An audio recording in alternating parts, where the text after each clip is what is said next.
diácono na rua, no frater na ida husi Ordem Carmelita, simo ordenação husi Dom Virgílio Carreal do Carmo da Silva SDB. Missa celebração ordenação sacerdotal no diaconal realiza a paróquia Santiago Hera, município de sábado loron rua fulan setembro tinan rehun rua Ronolo Recintolo. Arcebispo Arquidiocese Metropolitana Dili, Dom Virgílio Carreal do Carmo da Silva SDB, e no milha hateten, sai amululik laos profissão, mas be vocação. No amululik ne lahalo contrato, mas be saranan tomak bamaromak. Frater, negara selesai diakon, no diakon na rua, negara selesai amulik. Amulik laos profissão, mas be vocação. Laos halo contrato, mas be saranan toma bamaromak. Ordenação amulik kita mateo niaan. Nomoris Macristiane. Confirma ia oração que já sabia de oração na então sesi, de oração na ama mito mamai amina ora ita halo yama.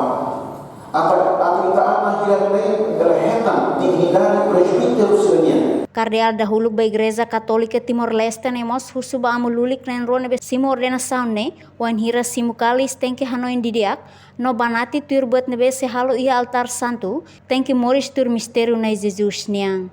Ia sorin seluk Padre Amandi Soares Salsinha nebe simo ordenação hatu agradece ba parte hotu nebe apoio ona sira durante halo estudo to ordenação. Moris sebayami para makili para makbul aturan laten yang bisa ia mun mereka agradece mas bispo metropolitano Dili Dom Virgílio Carreal do Carmo da Silva nebe ordena amina rua rua sacerdote no ida badan.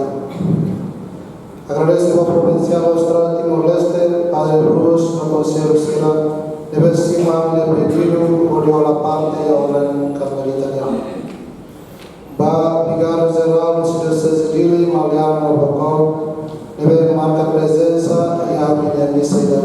Nunemos Padre Narcísio da Costa Villanova, hatu agradece ba maromak, ba graça nebe na maromak haraik ba sira na tolu, na rua sai amululik, no na ida seluk sai diakono. Agradece ba maromak, ba graça vocação nebe maromak haraik amina tolu, na rua sai amululik, no ida seluk ba diakon. Ami agradece ba maromak, no ba ema hotu nebe wala parte iha amine prosesu vocação nenia. Ami senti kata dalam vocação nela fasil, mas ho ema hotu nenia tulun, hotu nenia suporta. Ohin ami belhatan pamaramak nebolo di husi ordenação sacerdotal sama ordenação diakon. Hamne família mensagem para família sira lozuni kata ini lakon amin itu husi ini nelet tapi ami fiar kata husi fatin mamuk nebe ami husi kela maroma klasik maka sehasuli kerasa no bensam pa sira ida veri sira ida linha necessidade no sira ida linha precisa. Reportagem Epifânia de Carvalho, Televisão Timor Post. Janela informação ba Emahoto. Atu atena informação atual diagliu kita halua. Hane hambutão subscribe, like, halo comentário no file do media social hoto.